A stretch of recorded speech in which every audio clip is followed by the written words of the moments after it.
Damos inicio a nuestra audiencia. Qué placer tener desde la vía Zoom a Julio César de la Rosa Tiburcio, en condición de presidente de la Alianza Dominicana contra la Corrupción, ADOCO. Tocayo, ¿cómo se siente? Todo bien, Tocayo, complacido de poder compartir esta tarde contigo y saber, ya que solamente por las redes tenemos contacto Sí. visual. Bueno, Tocayo, dentro de los temas quisiéramos iniciar pues preguntando a propósito del juicio Odebrecht. Parto de una expresión de Jorge Súbero Eiza, expresidente de la Suprema Corte de Justicia, luego de enterarse que las delaciones premiadas han quedado fuera del caso Odebrecht. Dice, ese caso ha llegado a su fin. ¿Usted comparte o no ese criterio? Totalmente, claro. Mira, cuando se conoció el caso Odebrecht como resultado de la investigación que iniciaran los Estados Unidos para verificar si esta empresa realmente, como ya se había denunciado, había incurrido en la práctica de soborno que está penado tanto en la República Dominicana como en los Estados Unidos. Y se descubre el A ver. dinero para otros. Desde el principio sugerimos que debía emplearse el mismo esquema que había empleado los Estados Unidos, que es la negociación. Lo de esta figura más que reducirle la pena a todos aquellos imputados que colaboren con el proceso, porque en los entramados de corrupción administrativa, de lavado de activos, de narcotráfico, si no es bajo esa figura, es improbable poder construir un caso. Y nosotros saludamos el acuerdo que se hizo entre el Ministerio Público y la empresa Odebrecht, donde se había comprometido a dar los documentos y sobre todo las manifestaciones que pudieran tener conocimiento ellos de esta práctica. Cuando se conoce el proceso o se inicia el proceso, que se conoce la medida de coerción, la hoy Procuradora General de la República, Miriam Germán Brito, pues conociendo o presidiendo la Sala Penal de la Suprema Corte de Justicia, al momento de recurrirse la medida de coerción impuesta, pues dijo, si es con esto, pues no hay caso, literalmente. Y se sustentaba precisamente en que no se había hecho posible obtener o no se hubiese verificado que lo que se había prometido como delación se había materializado, lo que significa que se tenía la esperanza que en medio del proceso hasta llegar a la audiencia preliminar pudieran aparecer pues estas manifestaciones o estas delaciones.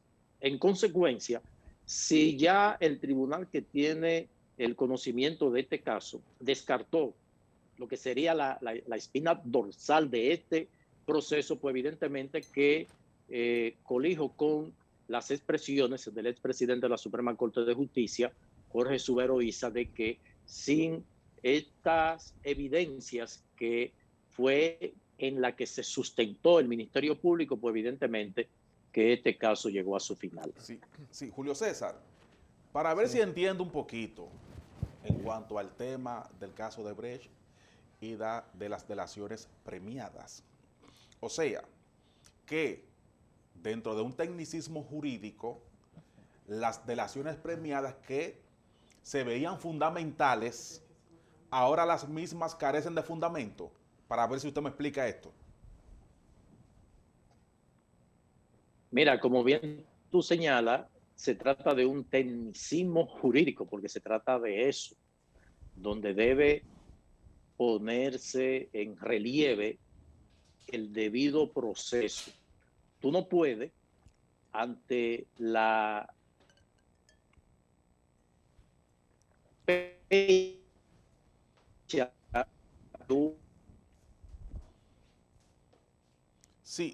pudiera, que sí, Julio César. como para imponerle una sanción Sí, a un ciudadano. Sí, Julio César, como se está entrecortando, Sí. parece que hay un poquito de problema quizá Sí. con su internet. Sería interesante que nos repitiera su parecer ante la pregunta que yo le hice sobre el tema de las delaciones premiadas. ¿Nos escucha? Sí, ok. Sí, Ahora sí, plenamente te escucho. Sí, sería bueno que repitiera, por favor. Sí, decía que como bien tú señalas, que se trata de un tecnicismo jurídico, aún teniendo la sospecha de que se cometió un crimen o delito, puedan aparecer evidencias, pero si estas evidencias no están legalmente, pues estas no podrán hacerse valer. Me explico. Si lo que planteó la defensa de los imputados de que estas delaciones premiadas se iban a sustentar en documentos y estos documentos no están acompañados de la legalidad que debe tener un documento para hacerlo valer en justicia, pues evidentemente que es descartado y fue sobre esa base que el tribunal la descartó. Primeramente, si es un documento proveniente del exterior, el derecho consular establece cuál es el mecanismo de que un documento expedido en el extranjero pueda hacerse valer en otro estado. Y por ello, la Convención de Viena establece lo que es el apostillamiento, que no es más que la certificación, la legalización de ese documento en el país de procedencia por parte de las autoridades dominicanas que pueden avalar esto, entonces ese documento se puede hacer valer en el exterior. Entonces, el argumento que he podido ver así a vuelo de pájaro ese es uno, de que estos documentos no tienen la autenticidad que le permitan al tribunal verificar que realmente se trata de un documento válido y por ello sustentó esta decisión en la ausencia del cumplimiento del debido proceso en este caso. ¿De qué se trata? Estamos en un sistema de justicia adversarial, en un sistema de justicia basado en las pruebas, no en la íntima convicción. Eso desapareció a partir del 2004, cuando entra en vigor el Código Procesal Penal. Ya se basa sobre las pruebas y a eso fue que se refirió la magistrada Miriam Germán cuando presidía la Sala Penal de la Suprema Corte de Justicia, porque en el conocimiento de medidas de coerción se conocen cintilas procesales, o sea, lo que anteriormente eran indicios. Un indicio es de que a alguien le acusan de haberle provocado golpes y heridas a una persona y que no se tiene un video donde se ve que fue esa persona que agredió a esa otra, pero sí hay un video que le da seguimiento hasta llegar al lugar del hecho, aunque no se tenga claridad, pues ya eso es un indicio que le permite al juez de la instrucción establecer medidas de aseguramiento contra ese imputado hasta que se profundice la investigación y se pueda conocer la audiencia preliminar y posteriormente el juicio de fondo. Entonces, si no se cumple con el debido proceso, si estas delaciones premiadas que nosotros al principio establecíamos, que si no vienen los delatores y entran en lo que sería un interrogatorio y contrainterrogatorio que le pueda demostrar a la persona que dice haber sobornado que le hizo entrega de esta prebenda. Y por ello lo complejo de los casos de corrupción, de lavado de activos, de narcotráfico, y por eso se tiene que auxiliar la justicia de la delación premiada. Y por eso a los Estados Unidos le ha dado resultado. De hecho, cuando estalla este escándalo, los Estados Unidos negocian con Odebrecht y por ello Odebrecht pagó una multa y por eso Odebrecht sigue construyendo en los Estados Unidos. O sea, de todos los países donde se determinó que Odebrecht participó de ese entramado, pues Estados Unidos recibió, le aplicó la sanción, recibió a cambio una determinada suma de dinero como resultado de la multa impuesta y continuó trabajando, que fue lo que nosotros saludamos al principio en la República Dominicana, de que Odebrecht le fuera aplicada la ley antisoborno. De hecho, se aplicó, dio parte de la multa impuesta, que es el duplo de involucrada en el soborno, y que pudiera continuar inclusive ofreciendo su servicio en la República Dominicana, porque habían o hay contratos que deben proseguir su curso legal. Y por eso saludamos este acuerdo, primero porque se iban a tener informaciones valiosas y segundo porque la firma constructora iba a pagar lo que iba a sentar un precedente en la República Dominicana, porque de entrada en vigor de esta ley, en vigencia de esta ley, no se había realizado ningún caso, y posteriormente vino el caso de los supertucanos. Por ello, pues este tribunal, técnicamente hablando, jurídicamente hablando, pues obró conforme a lo que establece la norma. Pasando al Código Penal, bajo su estatus de proceso de discusión en el Congreso, legisladores, sobre todo senadores como Farideh Raful, han insistido en que harán lo posible porque las 3 causales sean incluidas en ese Código Penal. Pues ¿usted cómo lo ve? Bueno, lo primero es que para ello tendría que modificarse la Constitución. El artículo 137 de la Constitución de la República reconoce el derecho a la vida desde la concesión, y por ello toda disposición que emane del legislador que sea contrario a la Constitución es inconstitucional, y por ello, independientemente de la posición particular que pueda tener yo, si se admiten las 3 causales, que particularmente, reitero, es mi posición personal, estoy contrario a que se establezcan 2 de estas 3 causales. Sí estoy de acuerdo cuando, y de hecho se pone en práctica a diario, si la vida de la madre está inminentemente en peligro y amerita que tenga que interrumpirse el desarrollo del embarazo, pues se pueda hacer, porque la madre está en capacidad de poder seguir procreando.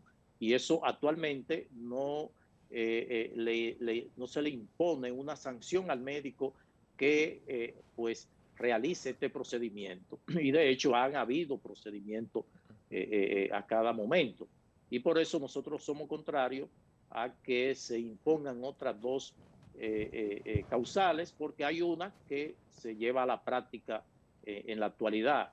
En cambio, tendría de insertarse en el Código Penal, pues tendría que modificarse la Constitución para variar la disposición del artículo 137, que establece que el respeto al derecho, el derecho a la vida es desde la concesión misma. Por eso cualquier manifestación o cualquier tipo de aborto pues es contrario a esta disposición, y nosotros entendemos que debe el Congreso pues obrar con inteligencia, con tacto, sin tener que obedecer a presiones externas, y sacar ese Código Penal que tanta falta hace, y que el tema de las 3 causales pueda llevarse a una discusión de una ley especial posterior a la modificación de la Constitución, si así se lo. Sí, Julio César, ¿usted estaría de acuerdo con la figura del referéndum para que sea precisamente el pueblo Mira, es una dominicano, figura, la sociedad dominicana, que escojan si estar de acuerdo o no con la imposición de las 3 causales?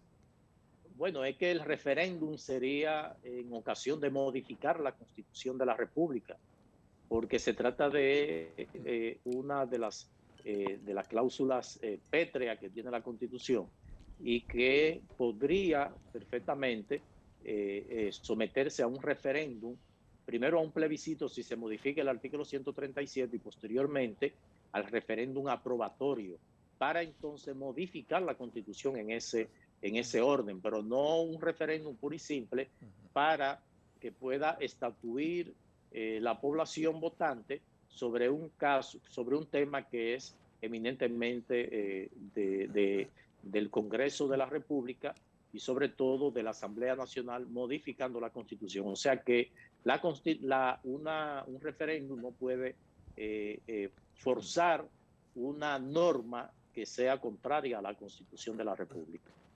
Luego de producirse el informe de contrataciones públicas sobre las contrataciones de artistas de la cartera que dirige Tony Peña Guava, posterior, pues unas declaraciones, unas recomendaciones de Milagros Ortiz Bosch como responsable de ética gubernamental, en la que puso en manos de esa institución y de su incumbente pues producir las sanciones correspondientes. Adoco pues planteó que va a someter a la justicia a Tony Peña Guava y a su representante artístico. Quisiéramos conocer pues cómo va ese sometimiento, a qué nivel. Sí, justamente en la mañana de hoy, en la tarde de hoy, al mediodía, 1 de la tarde, se procedió a depositar ante la Procuraduría Especializada de Persecución de la Corrupción Administrativa el sometimiento contra Francisco Antonio Peña Guava, coordinador del gabinete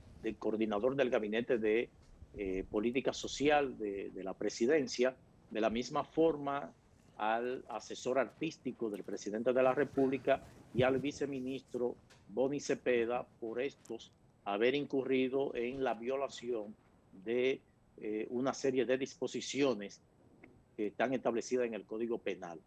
¿De qué se trata? Cuando ocurre evento, pues se produce para favorecer a un grupo de artistas violando la ley 340-06, compras y contrataciones.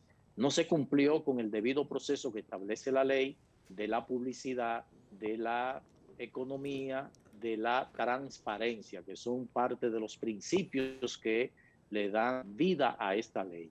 En consecuencia, cuando estalla el escándalo, cuando todo el país pudo ver cómo se hacía entrega de cheques favoreciendo artistas bajo el argumento de una contratación para estos desarrollar actividades festivas durante las pasadas Navidades, y que por la situación de las restricciones producto de la pandemia del COVID-19, pues no se materializaron. Finalmente se le dio un giro inusual de donarle lo que ya habían recibido los artistas, eximiéndolo de el compromiso de realizar las actividades. Esto a toda luz es una violación a la norma y sobre todo se incurre en lo que es la figura de la malversación de fondos, porque ninguna institución del Estado, a menos que no estén especializados estos fondos, puede donar los fondos puestos bajo la administración del incumbente. Por ello, nosotros aguardábamos la decisión de la Dirección General de Compras y Contrataciones, que es el órgano rector de las compras públicas, emitiera su decisión, que se había apoderado de oficio. Esto es que sin nadie presentar una queja, pues estos, atendiendo a su rol que le confiere la ley 340-06, pues procedió a hacer la investigación. Vaya sorpresa, cuando evacúa su decisión mediante una resolución, establece que sí se violó el debido proceso que establece la ley de compras y contrataciones, pero con una salvedad, y es que le recomienda a Tony Peña Guava que establezca las sanciones a los responsables de haber incurrido en esta práctica. Nosotros nos preguntamos cómo es posible que compras y contrataciones se destape haciendo recomendaciones cuando por situaciones similares la propia DGCP procedió a apoderar al PECA contra varios funcionarios por haber incurrido en esta violación. Entonces no puede aplicarse la ley en un caso y en otro no. El responsable de esta piñata fue Peña Guava y también el asesor artístico Landolfi. Y en el caso del viceministro de Cultura, Boni Cepeda, contrató, recibió parte de estos beneficios en una contratación para su orquesta cuando le está impedido poder contratar con el Estado. Y fue el origen de este caso y es por lo que se apodera compras y contrataciones de manera oficial. Y por eso, cuando hemos analizado todos los expedientes, los contratos, nos encontramos que quien tuvo la voz cantante desde la presentación de los artistas al presidente, desde el anuncio de que se iban a contratar para las actividades, la entrega de los cheques y posteriormente la salida salomónica que entendieron haber encontrado de que no iban a hacer contratos, sino donaciones. Estamos enfrente de una situación compleja para la administración. Si compra y contrataciones asumió que fue una donación, ¿por qué se apodera de oficio si no tiene que ver ya el tema compras y contrataciones? Entonces, al apoderarse es porque está consintiendo de que todo lo que se hizo fue alrededor de la ley y que esta ley fue violada y por eso hace la recomendación. Nosotros nos preguntamos cómo poner en manos del único responsable de que se realizara este proceso las sanciones a imponer. Y en el dispositivo, a partir de que le establece inclusive de que deben someter a un proceso de formación a la unidad de compras y contrataciones del Gabinete de Política Social, en adición a eso, establece que pueden ser sanciones que van desde la suspensión, la amonestación y sin disfrute de sueldo. Y que en el probable caso de que determine que hubo algún interés de favorecer a alguien, pues se establezca el sometimiento a la justicia. Pero le está diciendo al coordinador del gabinete, el responsable de esta piñata. Y por ello nosotros acudimos en el día de hoy a depositar ante la Procuraduría Especializada de Persecución de la Corrupción Administrativa el expediente contentivo del sometimiento de estos funcionarios públicos por haber incurrido en una serie de actos contrario a la Constitución en su artículo 146, que proscribe la corrupción administrativa, y una serie de disposiciones contenidas en el Código Penal de la República Dominicana, la ley de lavado de activos y la ley de relaciones de las personas con la administración. Julio César, después de escucharle a usted las explicaciones en cuanto al sometimiento que ha hecho Adoco por el tema de los 100 millones de pesos que fueron repartidos a artistas, hay una situación, o sea, que el planteamiento es que al principal posible culpable le están diciendo, busca tú los culpables. O sea, tú no eres el culpable, ¿no? Encárgate de buscar los responsables de hacer esas contrataciones irregulares que luego pasaron a ser unas donaciones. Ahora, aparte de esto, también, Julio César, ¿qué sanciones contempla? Porque yo he podido leer que las sanciones más benignas sería una amonestación. Y una amonestación no es más que un boche ejecutivo, escrito. O sea, usted le dan una carta y lo amonestan. Cuando es una amonestación ya económica, le dice, mire, aparte de echarle el boche elegante por escrito, también le dice, entonces le vamos a poner a usted un mes sin disfrute de su salario. O sea, explíquenos esta parte, las sanciones que conllevan a esto y cómo, según desde el punto de vista de Adoco, entonces al principal responsable le están diciendo que busque él los responsables. Eso en el aspecto administrativo. Todos estos casos que están en los tribunales, los últimos que se han conocido, la operación Pulpo, Antipulpo, en fin, su origen está precisamente en la violación de la ley 340-06, que aunque la ley 340-06 no tiene garras, o sea, no tiene sanciones de tipo penales, que la tuvo cuando surgió, pero fue modificada con la 449 y fue mutilada la sanción penal para cuando se determina la violación de la misma administrativamente hablando. Ahora, como la violación de la ley 340-06 es el origen de una práctica de corrupción como la de usted tomar el dinero del Estado y proceder en consecuencia a entregarlo a una serie de artistas bajo el argumento de una contratación que finalmente no existía porque no se habían establecido los parámetros propios de una contratación en un momento determinado.